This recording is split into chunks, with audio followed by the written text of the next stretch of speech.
Bonjour à tous. Aujourd'hui dans Waldorado, on se retrouve du côté de Moucron pour une visite chez Limited Edition, une entreprise familiale qui fabrique ici de magnifiques tapis haut de gamme pour les boutiques de luxe, les hôtels ou encore les bureaux.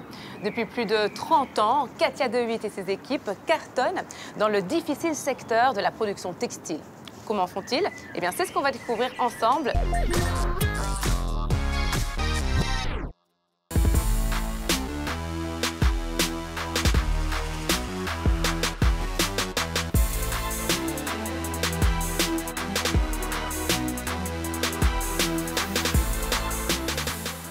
Bonjour Katia. Bonjour Laura, bienvenue. Merci beaucoup de nous recevoir ici chez Limited Edition. Pour commencer, est-ce que tu peux m'expliquer ce que vous faites exactement?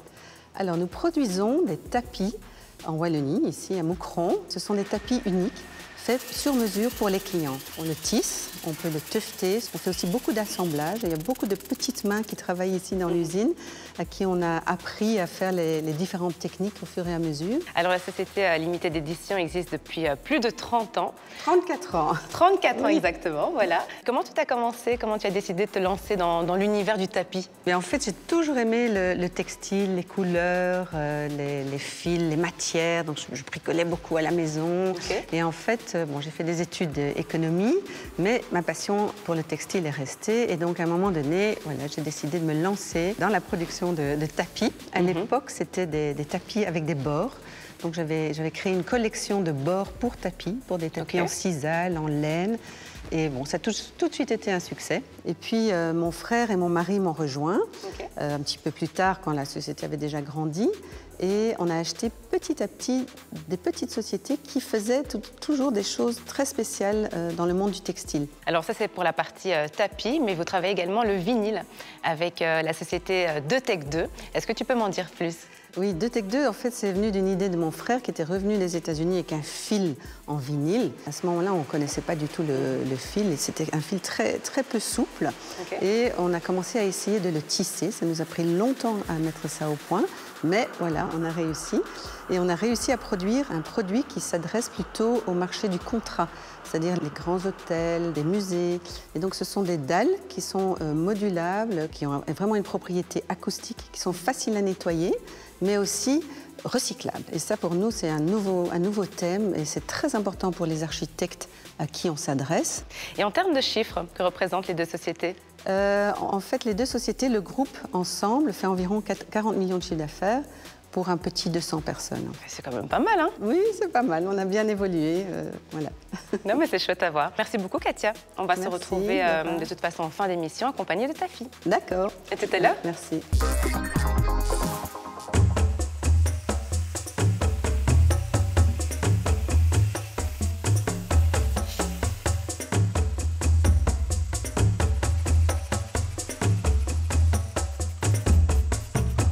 Bonjour Philippe. Bonjour Laura. Alors Philippe, on se retrouve ici dans l'atelier de production des tapis et c'est super impressionnant. Dès que je suis rentrée ici, je me suis dit waouh. Donc dis-moi tout Philippe, comment ça fonctionne? Alors ici, nous sommes dans le département de Limited Edition Handtuft, dans le tufté main, où nous allons fabriquer des tapis de toutes formes, avec des différentes compositions, avec une technique bien spécifique, puisque il n'y a qu'une aiguille par point. Mais sur chaque point, on peut déterminer si on fait un bouclé ou un coupé. On peut déterminer la longueur du poil également, seulement un coloris à la fois. Généralement, toute une composition différente de fils différents. Ok. Ce qui m'a impressionné également, c'est la taille de l'atelier. Il est immense. Ici, il y a environ 13 000 m². En Handtuft, pour Limited Edition, on fait environ 8 000 tapis par an. Et c'est quasiment jamais le même tapis. La plus grande taille ici, c'est 5 mètres sur 10. Alors je vois aussi derrière toi qu'il y a quand même pas mal de robots. Est-ce qu'aujourd'hui c'était indispensable de robotiser? Ici, comme c'est point par point, on ne sait pas aller le faire manuellement. Et le robot, on sait faire ce qu'on veut. On reçoit des dessins en pixels par les clients. Nous les mettons en vecteur, mais chaque vecteur, on sait le paramétrer. Tandis que le manuel, c'est pour faire un tapis uni. Mais le tapis uni, aujourd'hui, est moins en vogue. Les gens veulent beaucoup de couleurs, beaucoup de formes et des dessins très compliqués. Et ça, c'est que possible de faire avec les robots. Mais il faut quand même se dire qu'il y a énormément de manipulations avant et après qui est purement manuel, Voilà. qu'on ne sait pas robotiser. Même le collage par la suite, parce que chaque tapis demande un autre appui pour fixer les fils au canevas. Et donc, même ça, c'est vraiment fait tout manuellement. Et concrètement, les tapis, ils sont faits de quelle matière, quelle fibre? Mais en fait, on utilise essentiellement des fibres naturelles. Le lin qui vient forcément de Belgique et nord de la France. Il y a aussi d'autres matières qui viennent d'Italie, un petit peu d'Espagne. La laine, elle provient en fait de la Nouvelle-Zélande. Et pour la soie, tout est fait en Chine parce qu'en fait, c'est inouï. Chaque petit cocon de quelques milligrammes doivent être décomposés, doit être filé manuellement. Mais c'est parfait, merci beaucoup Philippe. On se retrouve un peu plus tard dans l'émission, mais tu restes bien dans les parages, ça va? Super Laura. À tout à l'heure.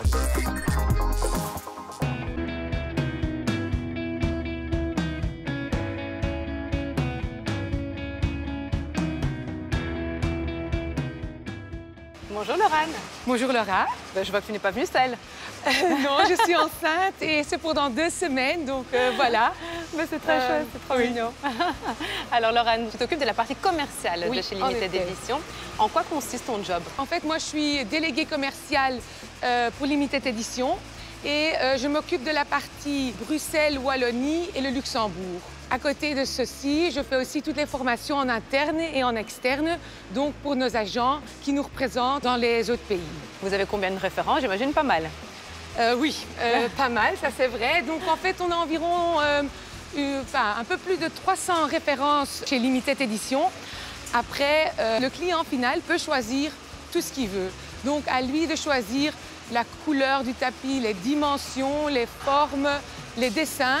Et donc, grâce au fait qu'on travaille tellement du sur-mesure, on a de la chance d'avoir dans notre clientèle plusieurs grosses marques qui créent des tapis avec nous, comme un Dior ou un Moët et Hennessy. Ah ouais, de belles marques en plus. Oui, très super. chouette. Je sais aussi que vous produisez des tapis extérieurs. J'étais assez surprise déjà, parce que je suppose qu'en Belgique, ça ne doit pas être super facile à commercialiser. En Belgique, 80% du temps, nos tapis extérieurs sont mis à l'intérieur. Ah bon? Oui. Pourquoi? Parce qu'en fait, ça s'entretient plus facilement. OK. Et du coup, les gens, parfois, ils préfèrent d'avoir quelque chose qui s'entretient plus facilement avec de l'eau et du savon. S'il y a des enfants ou s'il y a des animaux domestiques, ou par exemple dans des gros projets, des hôtels, des restaurants, des rooftop bars, on utilise nos tapis extérieurs à l'intérieur. Ah ben, j'apprends quelque chose là, je suis surprise. Bah ouais, c'est chouette. Et est-ce que tu as une idée du nombre de tapis que vous vendez? En fait, on fait environ 10 000 tapis par an. Et un tiers de ces tapis-là, c'est pour le marché belge. Vu que le marché belge, c'est encore toujours notre plus gros marché. Est-ce qu'on peut parler aussi des prix? Quelle est la gamme de prix d'un tapis Limited Édition? En fait, notre entrée de gamme commence environ à 200 € le mètre carré, mais on peut aller au-delà de 900 € le mètre carré, dépendant de la complexité du tapis. Ben, c'est nickel, merci beaucoup Laurane. Je vais poursuivre ma petite visite et je te souhaite bonne chance avec l'arrivée de ton bébé. Hein. Merci.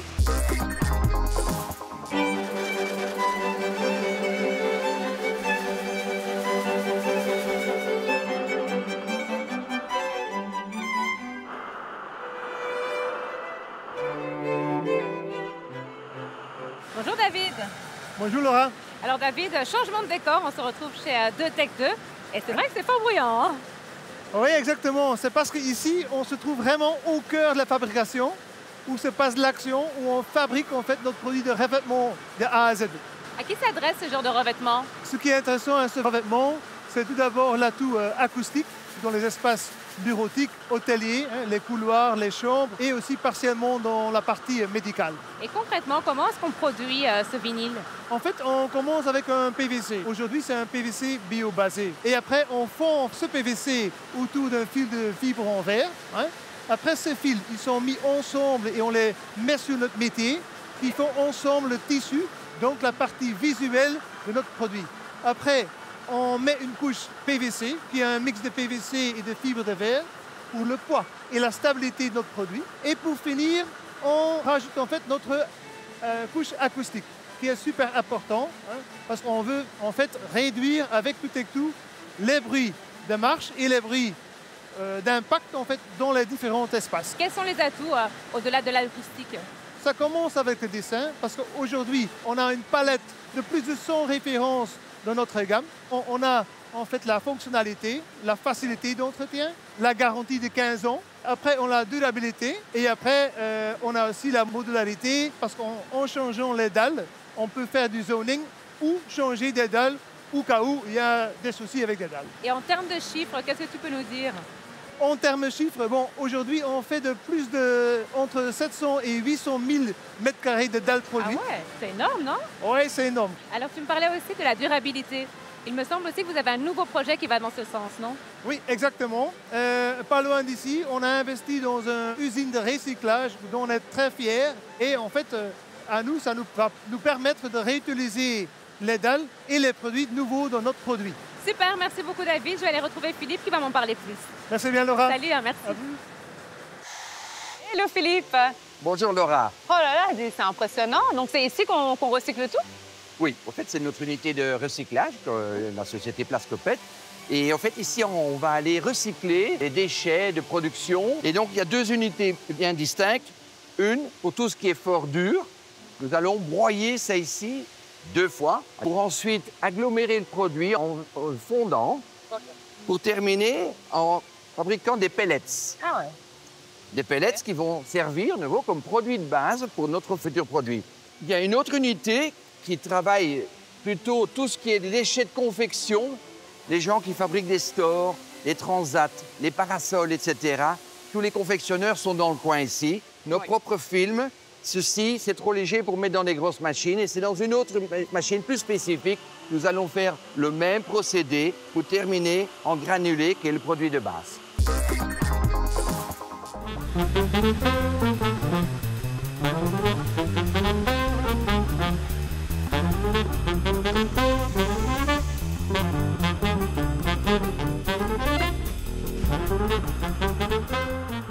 Katia, on se retrouve aux côtés de ta fille Ambre. Bonjour Ambre. Bonjour. Mais c'est très chouette en fait, on réalise que c'est une véritable société familiale puisqu'on a eu l'occasion de rencontrer ton mari aussi Philippe. Donc c'est beau à voir en fait. Oui, en fait, c'est très sympa de travailler en famille. Et en fait, on n'a pas seulement mon mari et Ambre, j'ai aussi un neveu, Jack, qui travaille dans la société, et également une autre de mes filles qui s'appelle Marine. Ah oui, donc c'est vraiment toute la famille réunie, c'est chouette. En tout cas, c'était un vrai plaisir de découvrir l'entreprise et c'est vrai que j'étais assez impressionnée par les installations. On sent que vraiment l'innovation est au cœur de l'esprit de l'entreprise, quoi. Oui, l'innovation, c'est vraiment le mot d'ordre de la société. Hein. C'est très important quand on s'adresse à un public très averti comme les architectes des grands bureaux d'architectes internationaux. C'est très important qu'en fait, on leur présente à chaque fois des nouveautés, des nouvelles techniques. Aussi bien pour DeTech2 que pour Limited Edition, on essaie de toujours innover dans nos produits. Ambre, toi, tu t'occupes de la partie commerciale de DeTech2. Comment est-ce qu'on fait pour se faire connaître à l'international avec un tel produit? Oui, donc moi je travaille à Londres pour DeTech2 en tant que commercial. Et ce que moi je fais, donc, en fait, je retrouve les architectes et les designers et je montre à quel point mon produit est qualitatif. On nous retrouve vraiment partout. Donc par exemple, un library, une librairie à New York, ou par exemple un aéroport à Tokyo, où on était dans le pavillon belge à Dubaï quand il y avait l'expo du monde. Enfin, on est juste partout. Comment c'était de travailler en famille? Maman n'est pas trop dure? Non, ça va. Ça va. On essaie quand même de prendre un peu de distance. Vu que moi, je suis très passionnée comme ma mère, donc c'est dur de ne pas parler du boulot à la maison. Mais j'aime beaucoup avoir mes parents comme mes boss parce qu'ils m'impressionnent depuis toujours. Donc, j'aime bien travailler pour eux. Oui, ça se voit, tu la regardes avec beaucoup d'admiration, je trouve ça super mignon. Alors pour l'avenir, Ambre, qu'est-ce qu'on peut te souhaiter? Qu'est-ce qu'on peut me souhaiter? On peut me souhaiter que j'ai des projets partout au monde, qu'il y a des DeTech2 dans chaque endroit qu'on va et qu'on peut souhaiter que la boîte, elle va encore grandir et que peut-être encore des membres de la famille vont nous rejoindre et que oui, on reste une belle entreprise familiale avec des belles valeurs. Katia, comment tu vois les choses pour l'avenir? Je pense que la société a beaucoup d'avenir encore, grâce à tous nos collaborateurs, pas seulement la famille, mais aussi tous ceux qui travaillent depuis longtemps. On en a qui sont très fidèles, qui sont là depuis longtemps dans la société. Grâce à tout le monde, on a grandi et on a encore un énorme potentiel. On a vraiment des très beaux produits, des produits durables, qui sont aussi recyclables. Et je pense que tous ces éléments font qu'on a un bel avenir devant nous. Merci beaucoup, en tout cas, Katia, Ambre. C'était un vrai plaisir de partager un moment avec vous, de découvrir découvrir vos entreprises. On vous souhaite en tout cas tout le meilleur pour la suite. Merci. Merci. Et quant à nous, eh bien, on se retrouve très bientôt pour découvrir ensemble une nouvelle pépite wallonne. Ciao.